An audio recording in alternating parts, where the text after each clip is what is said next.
নারী নির্যাতনের ওপর একটি ছোট্ট নাটক।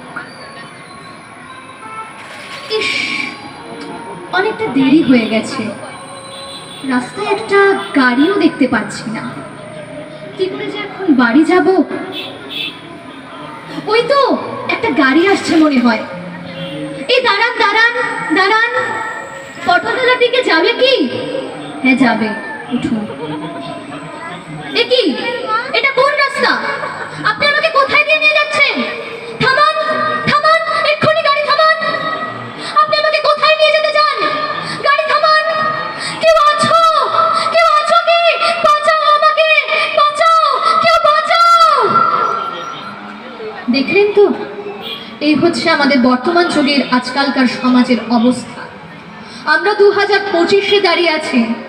আমরা পুঁথিগত শিক্ষায় অনেকটা উন্নত হয়ে গেছি, কিন্তু আমাদের মানসিকতা, মানবিকতা দিন দিন আরো অবনত হয়েছে। আমরা নারীদের ঠিকমতো সম্মান দিতে পারছি না।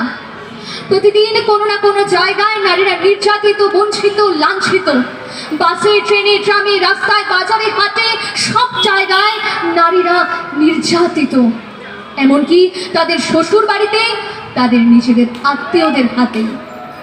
হসপিটাল, কলেজের মতো পবিত্র স্থানও এখন নারীদের জন্য সুরক্ষিত নয়। দেখুন দিল্লির নির্ভয়া কাণ্ড, দেখুন কলকাতার আরজি করের ঘটনা। কত নির্মমভাবে অত্যাচার করা হয়েছে নারীদের।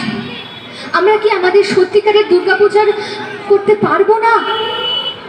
আমরা আজকাল ক্লাবে ক্লাবে, প্যান্ডেলে প্যান্ডেলে কত আড়ম্বর করে দুর্গা ঠাকুরের পূজা করি, দুর্গা মার পূজা করি, কিন্তু আমরা কি সত্যিকারের দুর্গাপূজা, আমাদের নারী শক্তির পুজো করতে পারছি?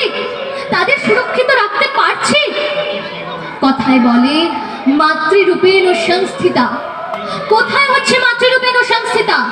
আমরা কি আমাদের সত্যিকারের মাতা নারীদের পুজো করতে পারছি? তাদের সুরক্ষা দিতে পারছি? পারছি না।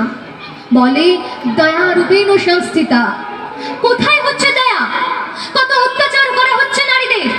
আমাদের দুর্গা কি এতটাই অবহেলিত, এতটাই লাঞ্ছিত যে আমরা তাদের সুরক্ষা দিতে পারছি না? শিশু থেকে বৃদ্ধা কেউই তো ছাড় পাচ্ছে না। কোনো না কোনো ভাবে সবাই লাঞ্ছিত, নির্যাতিত ও অত্যাচারিত। সবাই লাঞ্ছিত, কেউ সুরক্ষিত নয়। আমরা আমাদের সত্যিকারের দুর্গাপূজা করতে পারছি না, নারীদের সুরক্ষা দিতে পারছি না। আমরা ব্যর্থ। আমাদের সমাজ ক্রমে ক্রমে পতনের দিকে যাচ্ছে, আর তার জন্য একমাত্র দায়ী কারা জানেন? আমরা মানব